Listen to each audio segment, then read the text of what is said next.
সিলেটের ট্রেনের টিকিট কালো চক্রের হাত থেকে মিলছে না রেহাই।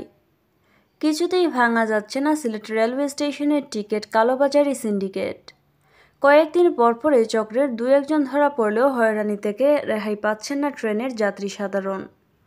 সর্বশেষ শনিবার সিলেট রেল স্টেশনে কালোবাজারি টিকিট বিক্রির সময় কবির আহমেদ নামের এক দালালকে হাতে নাতে আটক করা হয়, পরে তাকে তুলে দেওয়া হয় পুলিশের হাতে।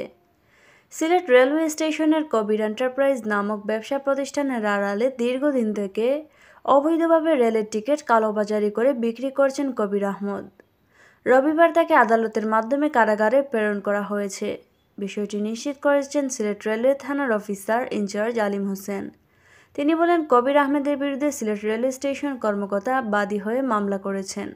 আজ তাকে আদালতে প্রেরণ করা হলে বিচারক কারাগারে প্রেরণের নির্দেশ দেন। জানা যায়, সিলেটের ট্রেনের টিকিট নিয়ে চরম হয়রানির শিকার হন যাত্রীরা। টিকিট থাকা সত্ত্বেও সাধারণ যাত্রীদেরকে কাউন্টার থেকে বলা হয় টিকিট নেই, অথচ প্রায় প্রতিদিনই আন্তনগর ট্রেনগুলো বেশ কিছু শূন্য আসন নিয়ে চলাচল করে, আর লোকাল ট্রেনে অবিকৃত থাকে বিক্রির চাইতে বেশি পরিমাণ টিকিট। ট্রেনের টিকিট বিক্রিতে অনিয়ম ও কালোবাজারিদের সঙ্গে যোগসাজশ থাকার দায়ে 2019 সালের নভেম্বরে সিলেট স্টেশনের তৎকালীন ম্যানেজার ও 6 বুকিং সহকারী সহ 8 জনকে বদলি করা হয়। বদলিকৃত কর্মচারীরা হলেন সিলেট রেল স্টেশনের বুকিং সহকারী রাজাউর রহমান, মাসুদ সরকার, সুজন দত্ত, দুলাল মিয়া, স্বস্তিরঞ্জন দাস, RNB এর হাবিলদার জানে আলম, রেল স্টেশনের রেস্ট হাউসের বাবুর্চি আবু তাহের।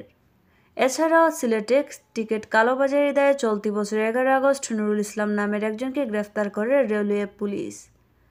সিলেট রেলওয়ে পুলিশ সূত্র জানায়, নুরুল দীর্ঘদিন থেকে টিকিট কালোবাজারির সঙ্গে জড়িত। বুধবার স্টেশনে কালোবাজারে টিকিট বিক্রি করছেন খবর পেয়ে রেলওয়ে গোয়েন্দা পুলিশ তাকে আটক করে, তবে এখন তিনি জামিনে মুক্ত রয়েছেন। উল্লেখ্য, সিলেট রেলওয়ে স্টেশনে বিভিন্ন অনিয়ম নিয়ে 2019 সালে অনুসন্ধান চালায় সরকারের একটি গোয়েন্দা সংস্থা। অনুসন্ধানের পর রেলপথ মন্ত্রণালয়ে প্রতিবেদন জমা দেয় সংস্থাটি। সে প্রতিবেদনে সিলেট রেল স্টেশন কালোবাজারি চক্রের তালিকায় নাম আসে 222 জনের। তন্মধ্যে রেল স্টেশনের তৎকালীন ম্যানেজার এবং ভারপ্রাপ্ত ম্যানেজারের নামও ছিল। এরপরই সিলেট রেলওয়ে স্টেশন থেকে একসঙ্গে বদলি করা হয় উপর উল্লেখিত 8 জনকে।